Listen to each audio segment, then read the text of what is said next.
this time, wow. Yeah. So I'm in Windsor, you're in LA, Cara. So we are experiencing still the kind of crisis that we're simultaneously experiencing, but yours is slightly different to mine in terms of you're in Los Angeles. It seems like at the moment your children aren't going back to school for a long time, right? Like Olivia won't go back for till March, right? Well, no, in Los Angeles it's a little different. In California, so schools for children 5+ are closed, but actually preschools for children who are, it's childcare. They're open. They're open. The vast majority of them are open. Because what's interesting here, the research is showing, and I'm sure I don't know, is that children are not good carriers of COVID. So basically, there's no real benefit to not having them not be at school. Like, it's kind of older children that are seen as more risky. So even though we might go, so time of recording, we're not in lockdown in Windsor. There are other places in the UK that are. That might change tomorrow, whatever, we don't know. So you're probably watching this later. So it's always tricky when you're doing newsworthy stuff. You don't know what's around the corner. But they are saying that even with another lockdown, there's no reason for schools to be shut. Universities are proving problematic because they're obviously, young adults. Yeah, it's worrying. We've had a lot of conversations about the roller coaster. What's it been like for you over there? Like, so Aaliyah's been able to go to nursery, but and we've been very things happen in your life, right? Yeah, we've been very, very careful. I would say that for me, what I'm noticing is, I think at first I was kind of like, oh, I haven't got a problem with lockdown, I basically have just recently gotten in touch with how much the isolation is affecting me. I've recently got in touch with, like I said to myself, how come I haven't really wanted to dance much? Just recently I did dance a little bit. I was like, oh, I'm feeling like dancing, but I haven't felt like it. It's strange. There's a really good friend of mine who is actually also Jamaican. She lives 2 blocks away, and I haven't seen her for ages because of COVID. Because she's been working on, even work has changed for people. So she's been working from home and working way more intensely than she ever has. That's really interesting, actually, because people are saying we've got more flexibility and things, but actually, when are we sleeping? Because we're kind of like working around the clock a bit, and that can then alienate you from friends. So have you not seen her as much? And I haven't seen her for a while. We text as if she lives in another county, or as if she lives in another country. And it's really interesting. She lives 2 blocks away, maybe 3 blocks away. And I really get that something's happening where we're getting used to being more and more isolated, where we're like those kids who are, the 5-year-olds and 6-year-olds who text each other in the same room. And don't actually talk. That's what we're doing. Yeah, so we're being more disconnected. I mean, I don't know if I feel used to it. I am a girl's girl. And I think one thing that's been really precious is having Zoom calls with you and my other friends, and speaking on the phone to my friends in the UK, and just, I really need that contact. I went back home to Leeds the other week and I was just starving to see my mum and to see my brother and my family. And it was an ache, an emotional ache, because we're meant to all have connection, right, with each other as humans. We're meant to lean on each other, have villages. And suddenly, and particularly for mums, the research is there. We are the ones that have, again, had the emotional load, the physical load of the childcare predominantly, because we have the flexible jobs. So even the workplace is set up, and it continues to be set up to go against us. So, I've got friends that are like, I don't know why I'm so stressed. I don't know why I can't sleep. And it's like, because we're going through a pandemic where we're just becoming almost desensitized to the fact that we're going through this crazy period. Yeah, right. Meant to feel all the feels and all the, in a bad way, in a good way, in a, because we realize what's really precious. So I went out for a couple of meals with my friends because we can here. And it was like amazing. It was like someone had given me tickets to go to Vegas or something.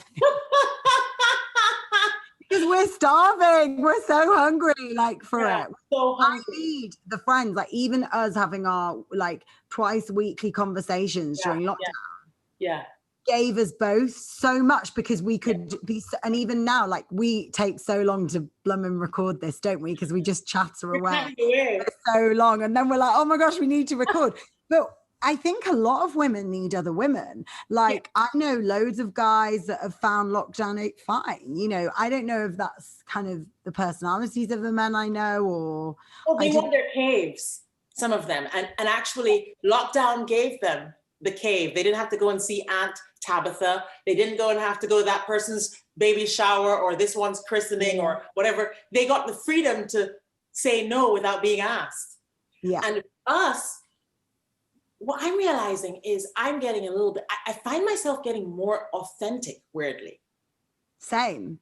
Yeah, right. And you know, is that because we've realized, I don't know, like, have we had lots of time to be more soul searching, and we've just felt like, you know, like cut the bull kind of thing, because life is quite traumatic. It's not even that we were BSers, it was just that, like, we don't have time to like make this extra effort to be like someone we're not. Like, I don't feel about how I feel. Yeah, right. Yeah, sorry. What examples have you just been like dropping truth bombs to people? Because I feel like I'm being really honest, more honest than you know, as in like maybe my patience a bit thinner, or I'm just kind of, I don't know. I definitely feel that for me, my stress comes out at night. So nightmares and insomnia, and I seem to, for the most part, hold it together quite well during the day, but I've always, all my stress has always manifested at night. It's just it's really straight, like really vivid dreams. And Alexander, my 8-year-old, he also has like night terrors. So it must be some hereditary thing as well, that maybe we just... It must be really hard for you, actually, because you know when you're going to sleep, normally that's a time of peace. But before you go to sleep, you actually know that winter is coming.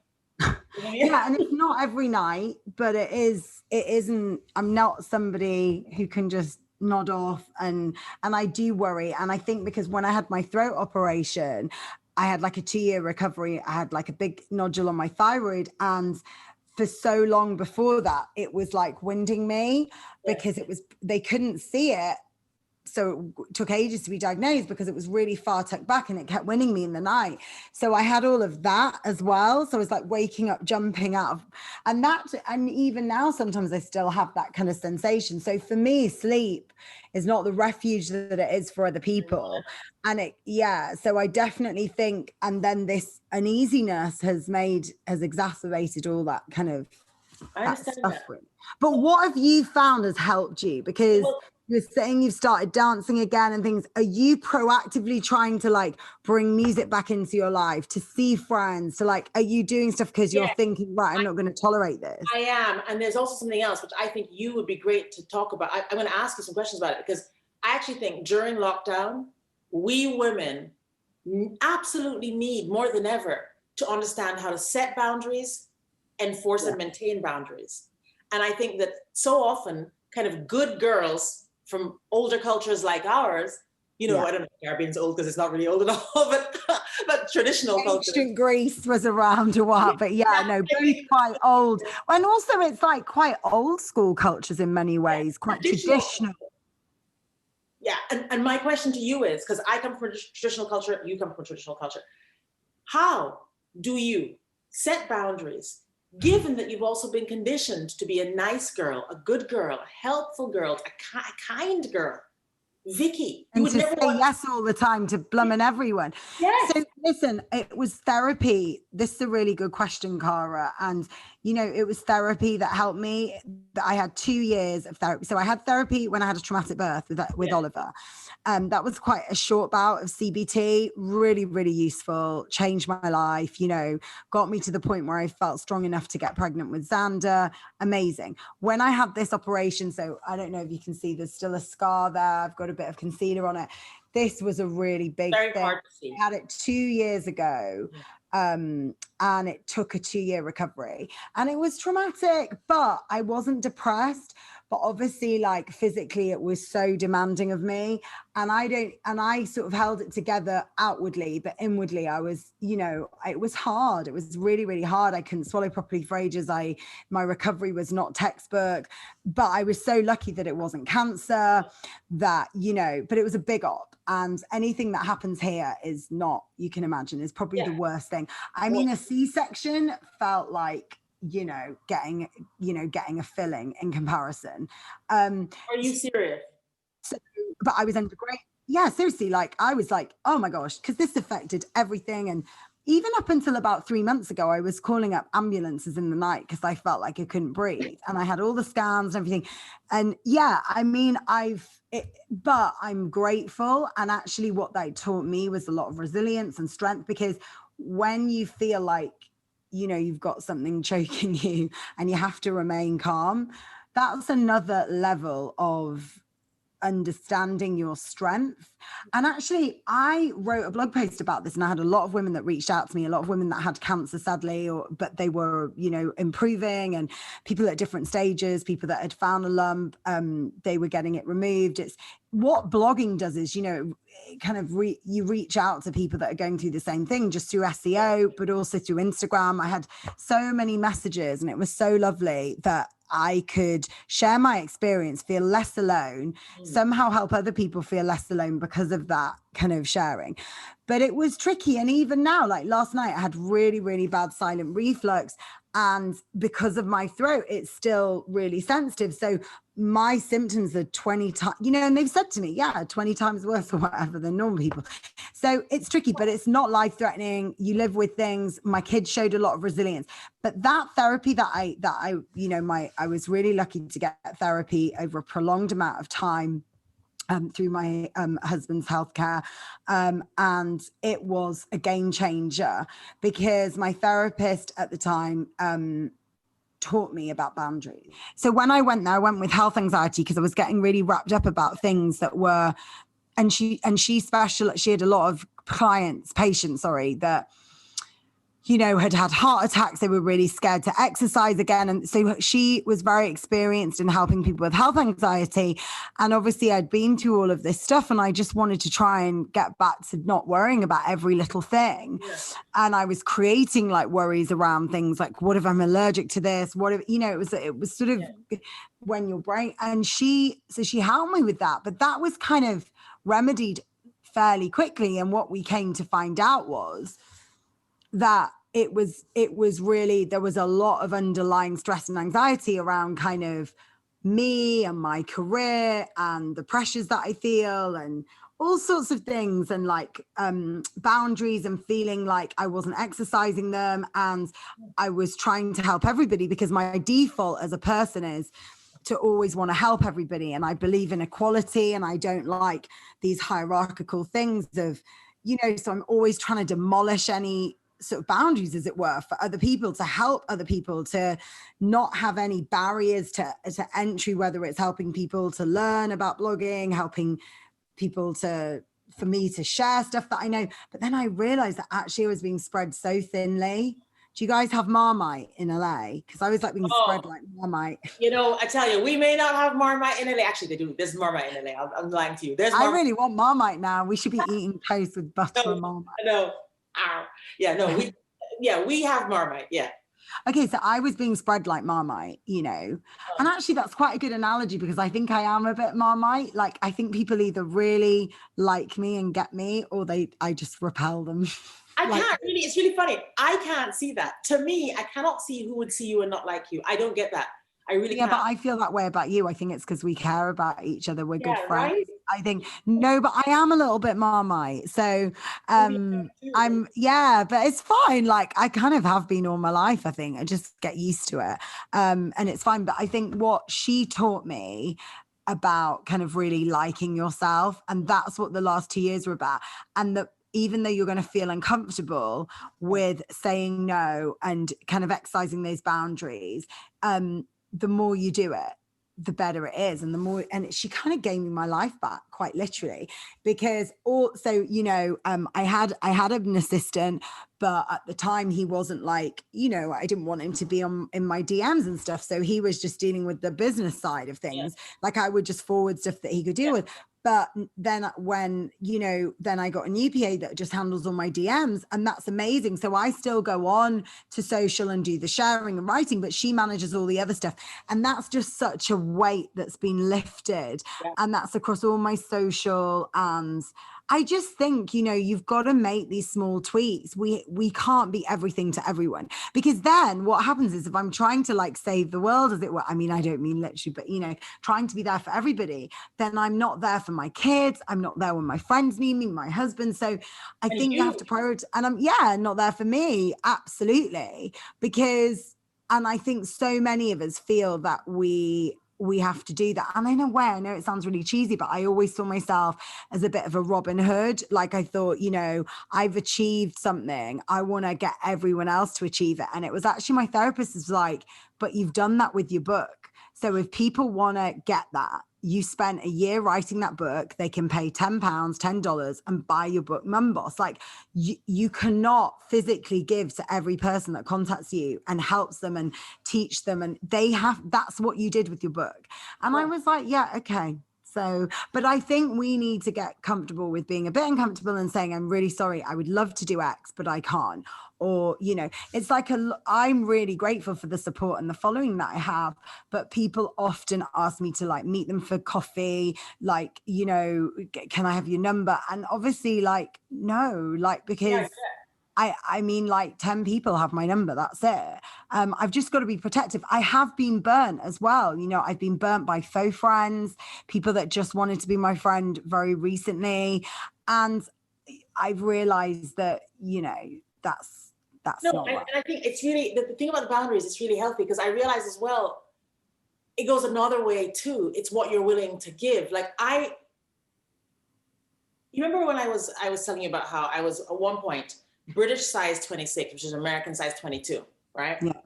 And then I actually lost 11 sizes. But what I did was, I didn't diet, because diets actually don't work. So I wrote a program, and I sat on it for years. And part of the reason I did that was I didn't want to, it was almost like a part of boundaries. I didn't want to stand out. I didn't want to have to, women love to be on an actual deprivation diet. That's what they like.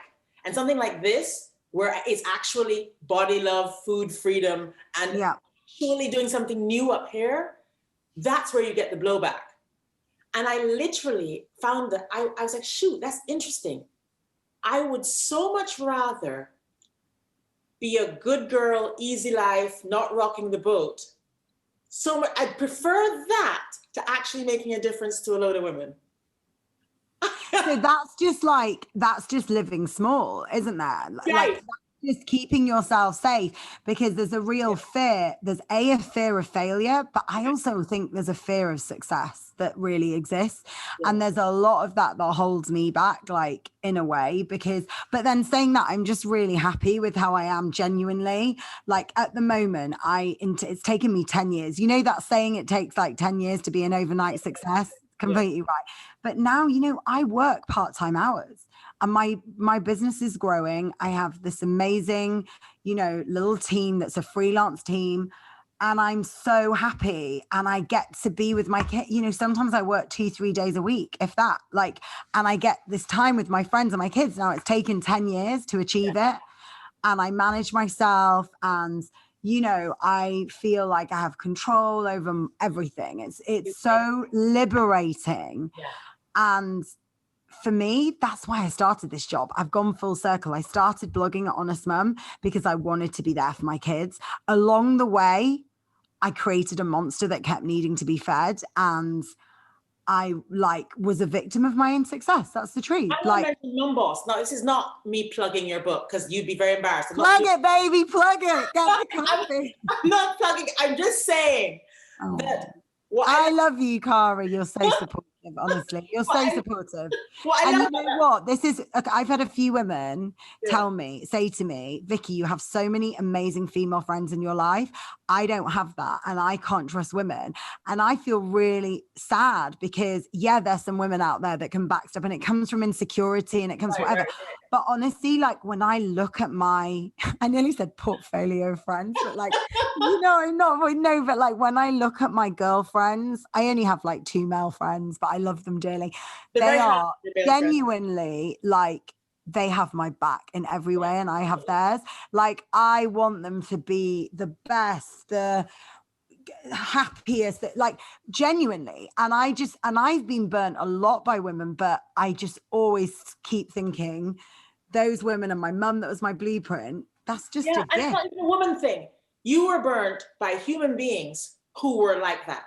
They could have been male or female. Honest to goodness. It's just Absolutely. And there've been some rotten eggs that were guys as well along the years, believe me. right. But I do think that women are worried about finding or saying that they've just not experienced like sisterly friendship, and they see me with my friends and our vodcast and they're like, how can I? And it's a genuine thing, Cara, and it really upsets me that they feel so let down by other women. And it's almost like when you're a mum, you're isolated. You kind of need to speed date mums as well if your friends are not mums, right? So but anyway, sorry, I'm like, and Xander's coming to eat cereal now. So oh no, that cutie. Is he allowed to come and say hello? okay. Can you say Yeah, hello? do you want to come say hi in the camera? Come over.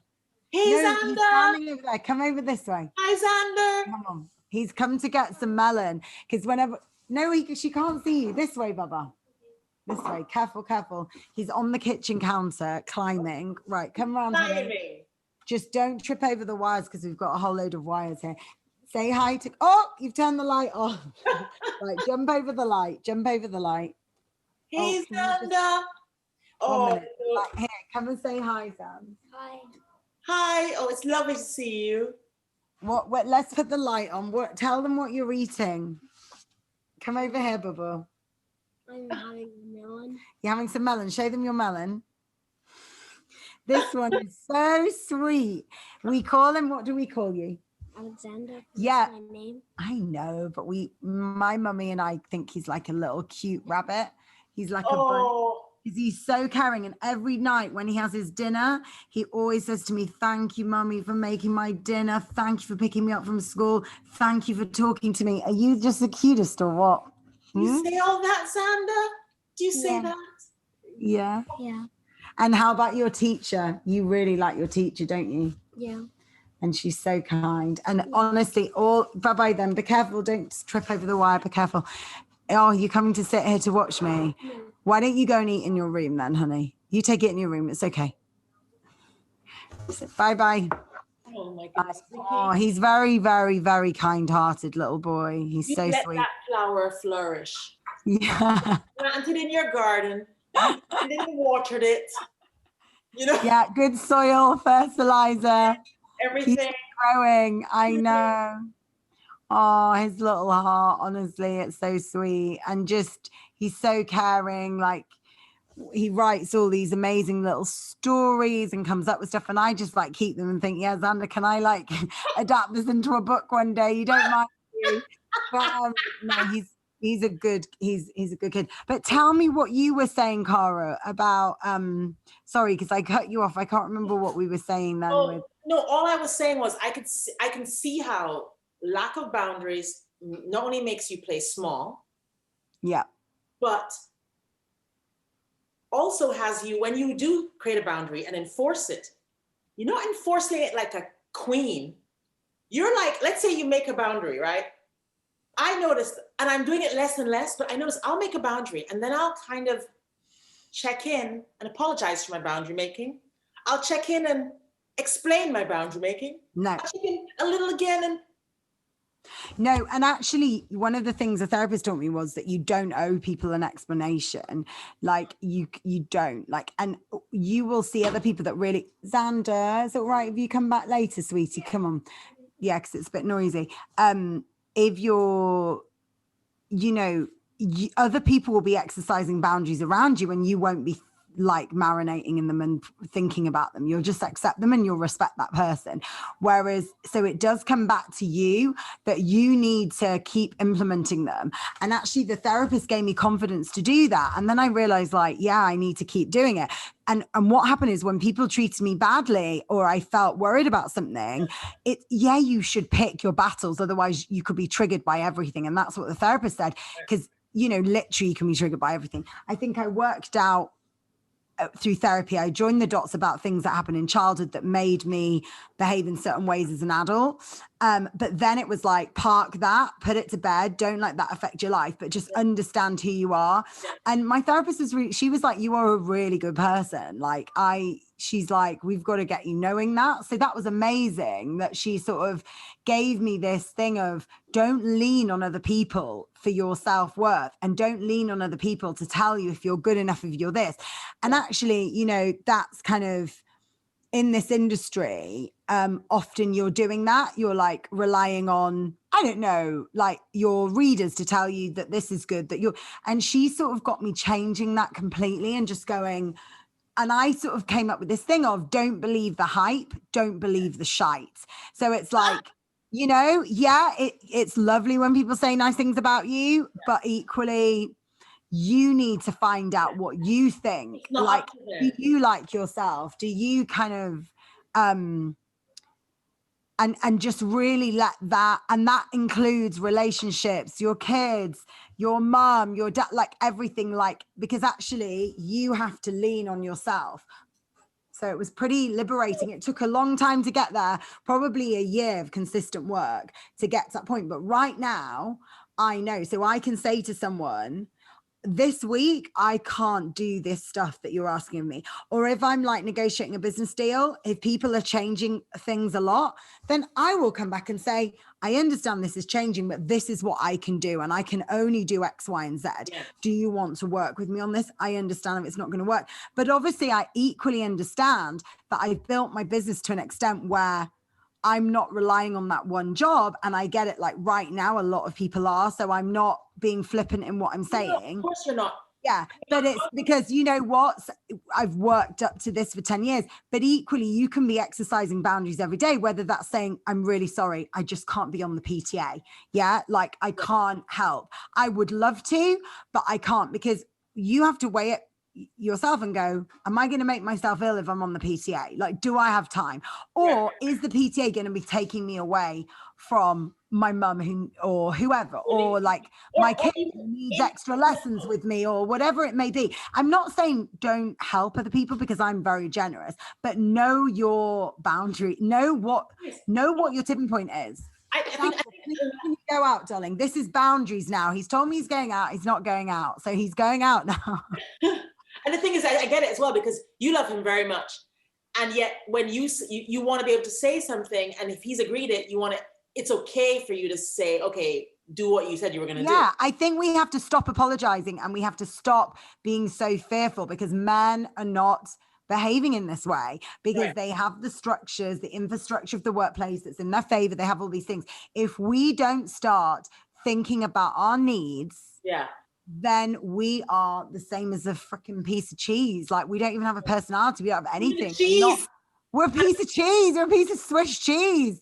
We are, you know, nice to look at and tasty, but that's about it. I want an opinion, and I want to expect. Now, this doesn't mean you're not malleable, you're not generous, you're not caring, you don't help other people, but this means that you stop putting yourself last on the ring, that you start saying no. Right, and you listen to what because what I discovered, it's a tiny thing. And also, when people hurt you, you don't be afraid to say, you don't have to argue with everybody. I'm not saying that, but you should be able to say, that upset me. If that is your friend or whatever, you should be able to have a conversation, because if you are not honest, how is that a meaningful friendship? You're just going to go further on. Oh, no. I actually said with bitterness. Yeah, no, I don't do that. Like, I always have to say something, because I said to a friend recently, it's okay for everyone to feel different things. Like that's the part of And you know what? We also have to be tolerant. It's tricky. I saw a lot of things on my Facebook that made me think, wow, these people, we don't share the same values. Yeah. It is hard. It's hard. So how did you handle that? Well, I actually, and this is again with the boundaries, I said, I had a conversation, you know, when I'd avoided it. And then I had the conversation with her and I said, I'm avoiding speaking to you about anything to do with politics because I don't want to hear.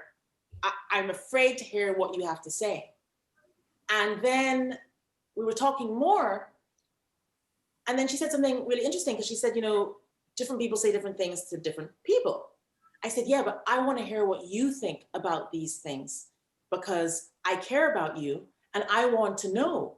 I don't want anything two-faced about it. I care about you and I do care about you.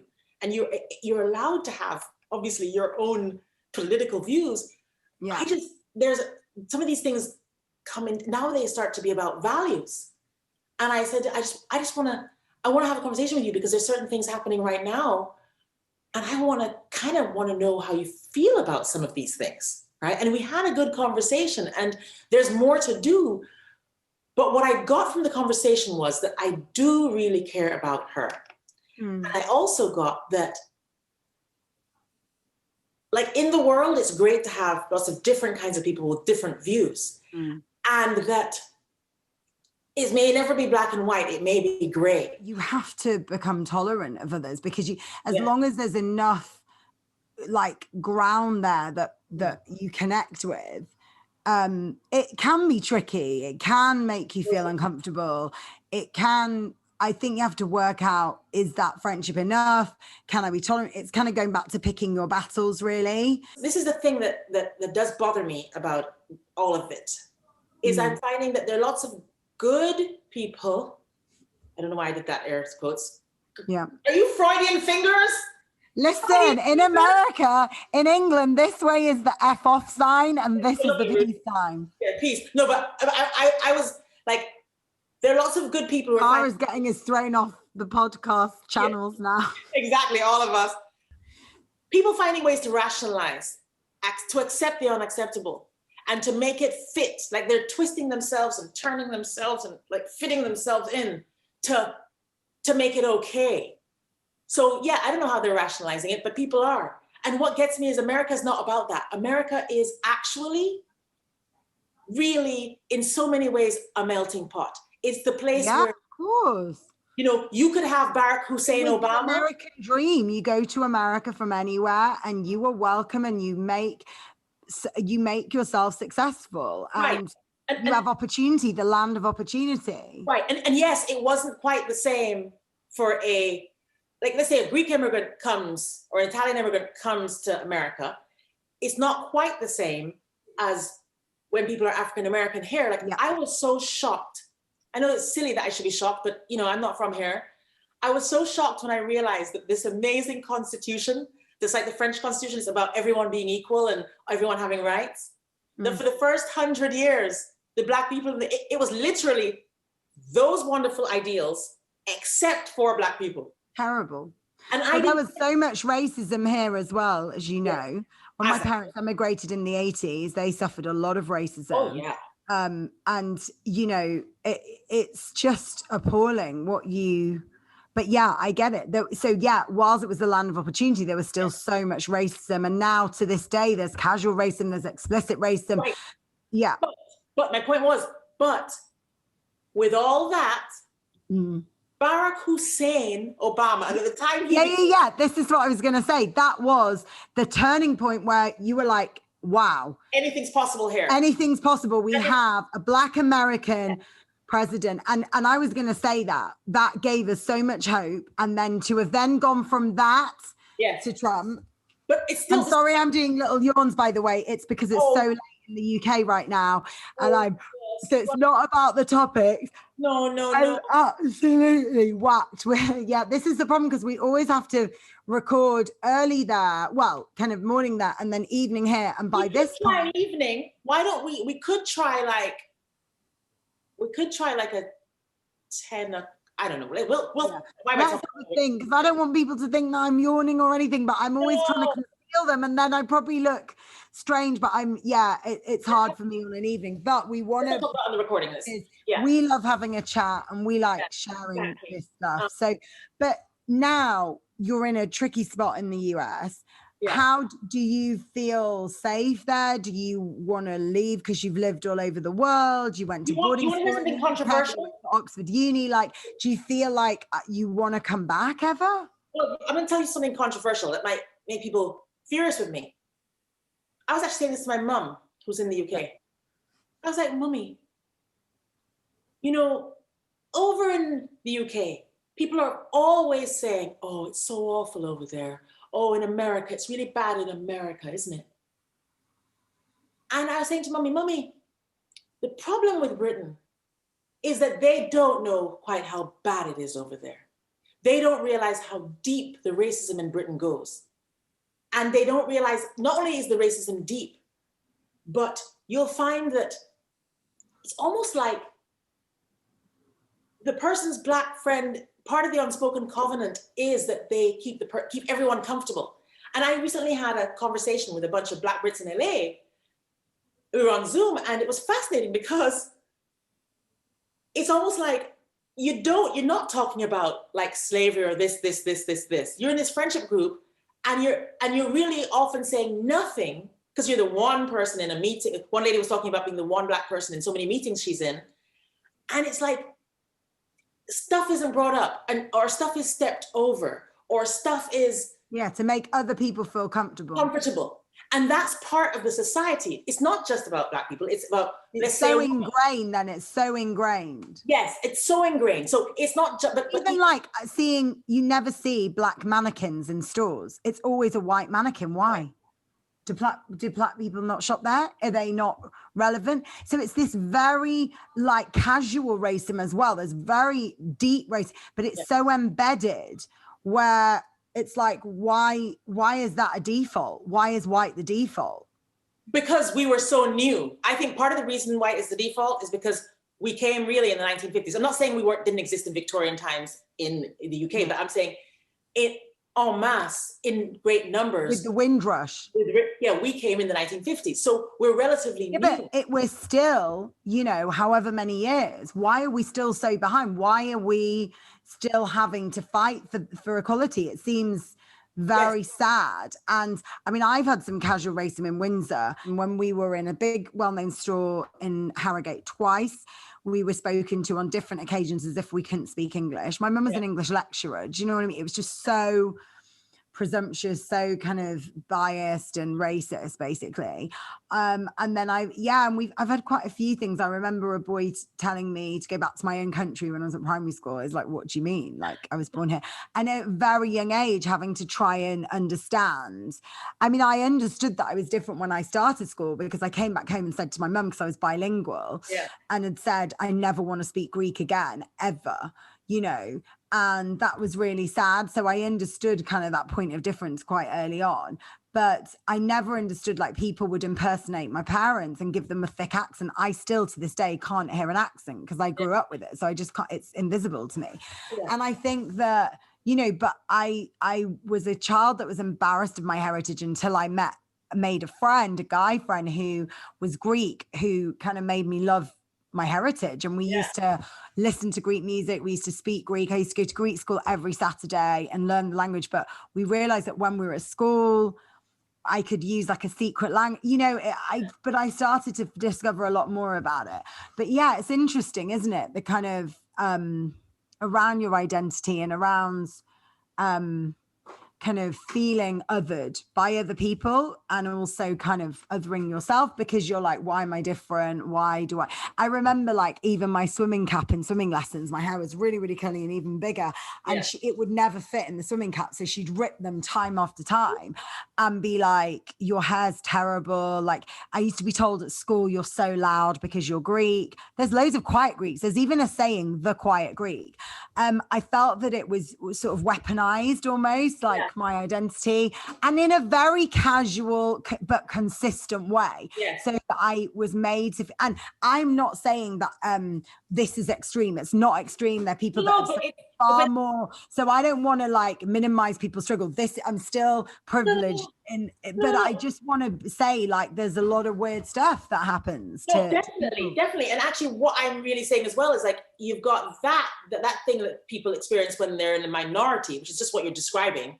Yeah. You know? Yeah, we're an ethnic minority. Yeah. Yes. And if you have a choice, Vicki, you could have quieted your little behind and you could have just fit in and in the quiet Greek, so no one's going to even talk about how Greek you are because you're just making yourself small and fitting in. No, that's not possible. And my mum was like, I don't want them to kill your personality. And I went to a very strict private school that was all about conforming. And my mum was the one who was like, you know, I was very unhappy there, but my mum was the one that was kind of, we're not going to let them kill your spirit. And the funniest thing is that spirit, that real, like who I am, is why I've been able to do well in what I do. Because you know, people know that I can't pretend that I'm who I am on the You're authentic. Everything that's precious about what we both do was tried to be beaten out of us, you know, metaphorically. No, I totally, and the thing is, I'm saying that when I look at Britain, I love Britain, obviously, and I also realize that I'm not sure they realize that when they talk about America and all that's going on here, of course, obviously it's not good, some of the stuff that's happening, but America's still but they have lots of black mayors, lots of black judges.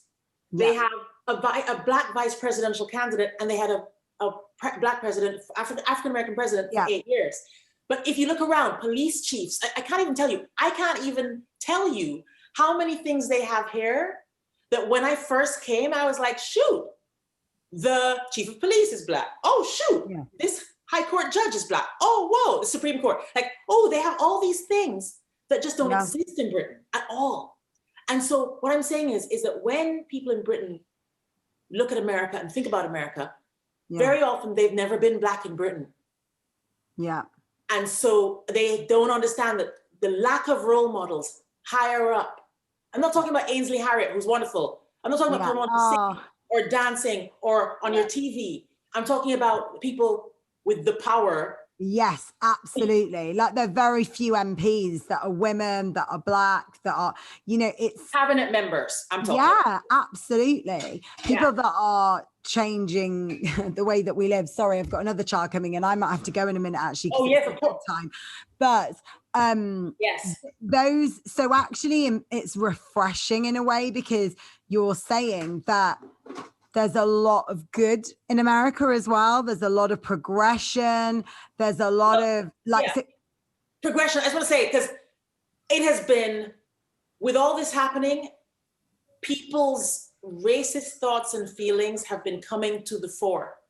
Yeah. And that's been healthy as well as disturbing for me. Yeah. So I'm not saying it's great. I'm just saying it's been just to say, I didn't mean that you know, there's terrible things that have happened with George Floyd and so much racism. So I wasn't meaning that. I just mean that to the outside world, because I don't live in America, there's still positives is what I'm saying, because often you feel like there aren't many to sort of to the US.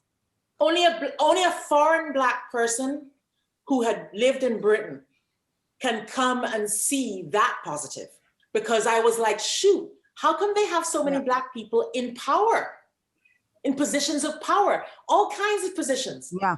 The head of this council, the head of this, the head of AOL, the head of AOL is this black man. Like, amazing. You know, like, and he has been for some time. Like, I'm just like, America has stuff that they take for granted. If they came to Europe, it would be good to hear more about that as well, just in the general press and that visibility, because representation really matters, and to see those people, because often you're just like, oh, Steve Jobs, white, this, that, you know, I think we need. Steve Jobs is Syrian, by the way. Steve Jobs was adopted. He was. I didn't know that. Blood. He's Syrian. He's a Syrian. I didn't know that. Yeah. So it'd be interesting to see like more of that diversity. Maybe it's the UK news, I don't know, it's not as, I mean, it's US centric in the sense that we get a lot of the Trump news and stuff, but in terms of that's really, and in a way that kind of makes me feel like it's more balanced in a sense, like because I do worry for you and living in LA, because I see so many and the hatred is real. So there are people who now are angry. I had a man in my a man was fixing the fridge, and I was not even so aware of this kind of stuff that's going on. It's so silly. A man was shouting at me in my kitchen because of Black Lives Matter. Oh my, he needed to leave immediately. Well, and I was like, what is happening here? And the only reason he was shouting at me about Black Lives Matter is because I was Black. He was getting so head up, so angry. Did you ask him to leave? Well, he was working for LG. He was working for a fridge company. And so and tell them how disturbing that was for you. You know, it's funny. All I did was, because I wasn't feeling as safe as I could feel. He had no right to come into your house and make you feel that way. Well, and he saw me, he finished his work. No right to air those views. Right, but he did. He felt so head up. He was getting himself more and more head up. And the calmer I was about it, the more he was and I was like, shoot, I could be in danger. And Aaliyah's that's terrible. And I remember thinking, yeah. I'm sorry that happened. Right, How did he just leave? Did you manage to get him out? Well, I managed to get him out, but I realized he had wanted to stay and hammer the point home and get me to agree, meaning my response was not satisfactory. But I had enough of the boundaries we were talking about to say to him, we don't have to agree. I said, it's okay if we don't agree. Yeah. But he wanted. That's very powerful as well, and very kind of very calm of you to do that. Like, I had somebody random that I knew many years ago trying to tell me that COVID wasn't real the other day. And I was like, yes, it's real. No, I'm not listening to this, but you know, all the very best kind of thing.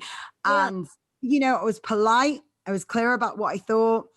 Even the person that was drinking coffee with him had said, yeah, I don't agree with you either, to this guy. And I was just like, I'm not going to engage with a COVID denier. Like, I'm sorry, I'm not having this conversation. But you can also, like, there's certain things, like when it comes back to when the therapist said, pick your battles, you've got to be safe, number one. And it's not always safe to start airing what you think. I wasn't safe. Yeah. I wasn't safe. And I knew enough to know. Terrible. Yeah. That I wasn't safe. And I also knew that I was never going to do what he wanted, which is I'm in my kitchen. He's there towering over me. He wanted me to kind of, in his own way, say, yes, sir, massa, sir. Terrible. I agree with. That's awful. And it was, and basically he finished the repair. I'd asked the question and me asking, and you know what had actually happened? I'll be honest with you. On the phone, he'd been fine, but when he actually saw me, he wasn't fine. And that's really messed up. I think people are taking a lot of their own things and projecting stuff, or like looking for something to get angry about because they're angry about their lives and they're finding stuff. And because COVID has exacerbated stress for people and they're feeling more at risk with their jobs, with whatever, with illness, it's like, they've become more ill because it's an illness, isn't it, to behave in that way? But that's what's happening. That's even what we started that's what we're talking about in this episode. Yeah. I believe that COVID, there's a mental health aspect to it. And this GP I know said the mental health is the next pandemic, basically. Yeah, it's affecting all of us. Yeah. And I'm choosing, like you, to kind of be willing to go inward, do some work, admit where I'm like. You've got to protect yourself, because I'm gonna have to go in 2 minutes, and are we gonna get Dolly and say hi? But basically, I would say I was reading Twitter 24/7, and I've had to limit myself to like 10 minutes a day. I am now spending about half an hour, 45 minutes on Pinterest, which brings me a lot of joy, and I can look at cakes and Halloween ideas and whatever it may be, and hairstyles. I've just had my hair done, and you know, all that kind of stuff. And actually, I cannot read Twitter before I go to sleep, because then it's nightmares and it's worrying, and it's, you know, because I worry about this world. I hate that we live in a racist world, that I have to fear for my friends, that I, you know, and I can't sleep, and I can't. So I I'm going to read because I want to be informed and I don't want to hide from stuff and I want to advocate for better rights and to help others. But I'm also being strict about, you know what, I'm going to read stuff that isn't going to prevent me from sleeping. So because then I'm not a great parent. I'm going to read that in the morning, in the afternoon, and then I'm going to try and look after myself before I go to bed. So I'm going to do like, you know, have a bath, do some yoga, eat well, whatever it may be, because actually we are reactive rather than preventative. So with self-care, and I've seen this a lot on psychologists who've said this, so I'm not taking credit for that. Like loads of psychologists are like, don't wait for yourself to feel ill. Even my therapist was like, do things consistently every day. So I prime in the morning. Like in the morning, don't let the news prime you. I actually deleted my news, I'll be honest. I get some Washington Post stuff and all the things, but in the morning, prime, you set up what the day is going to be as opposed to anyone else setting it up. And also, or meditate or something. Yeah. You know? And there's also that thing where even if you do, I like to say what I'm going to do in the day. I'm sure you do the same thing. Yeah. So you're not always reacting to all the tensions. And do you know what I've been doing a lot more of?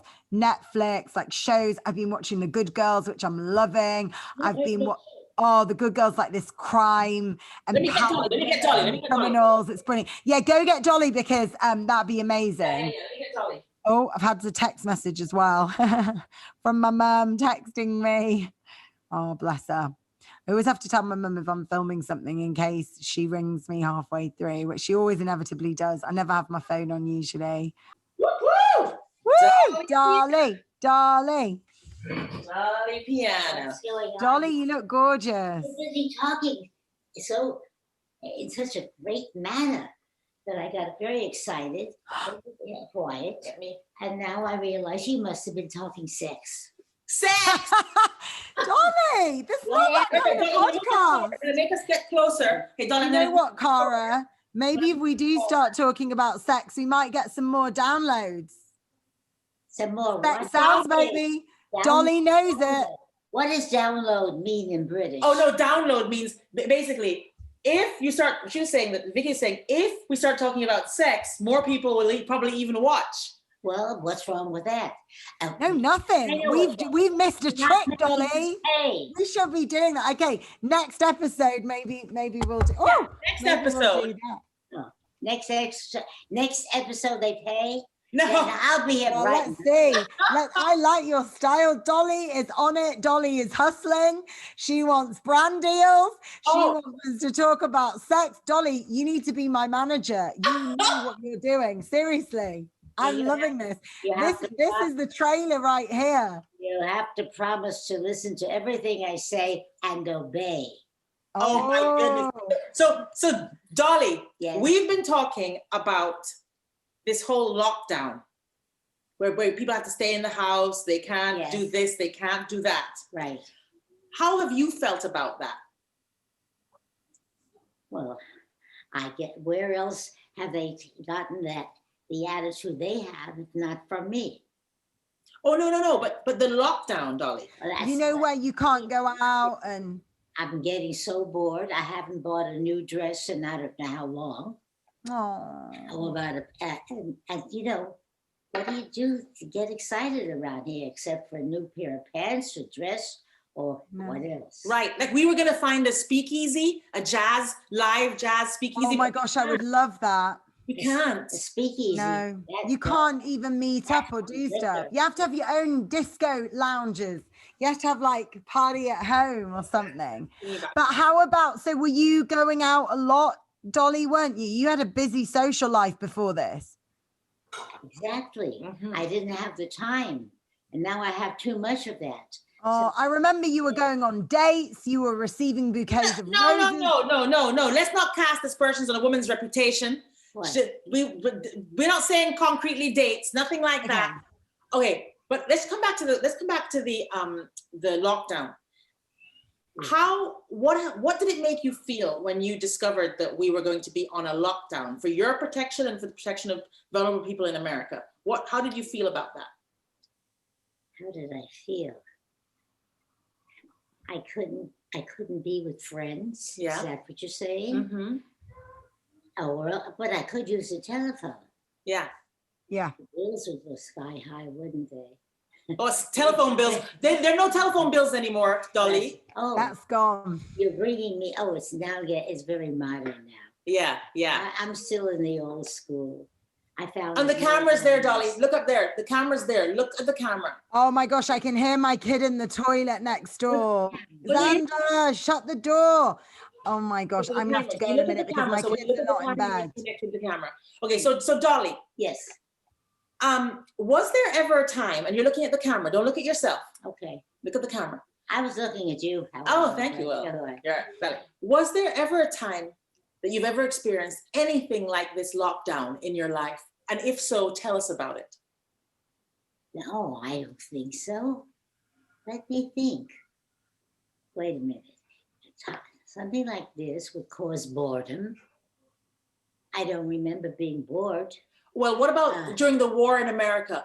Even though you didn't have bombs and so on like London did you ever have a time where you had to stay in and you didn't feel safe like this in New York? No, just the first day when I was sent home from school, and it was done in such a manner that it wasn't planned. Yeah. The lines were not exactly right. When I say lines, I mean, normally if you went with your class, Yeah. you lined up and one behind the other. Yeah. And nobody made a misstep. Yeah, not a mistake. right. Mistakes we always make. And, So you felt that was, but it's been disruptive for everybody. It's been so disruptive. So it sounds like at your school, when the war happened, you guys, instead of being in an orderly line, you kind of ran out. Exactly, yes. The teacher says, okay, everybody out, we go straight home. And we weren't accustomed to that because before that we were in lines and you did this and all together at the same time. But this was just go home and it was kind of like running. Right, so this feeling of panic, I get it. So what you're saying, Dolly, is you understand the last time you had that feeling of kind of panic and things not being fully under control was when the war was happening and you were told to just run out of school, basically. Yes, right. And we didn't bother making a line, though. I think just from sheer habit we did. Yeah. It looked probably fine, but we didn't feel that it did. Yes. Because we weren't. It was unnerving. It was disruptive, unnerving. Right. What about, Dolly, what would you say to people, other people who are out there who are having mental health issues and they feel sad and bored and lonely and they're at their homes and they're in lockdown? What would you say to them?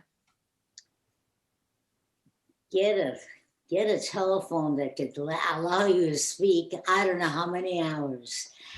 And even maybe a telephone that could have photographs of you speaking, so that you don't feel video calls.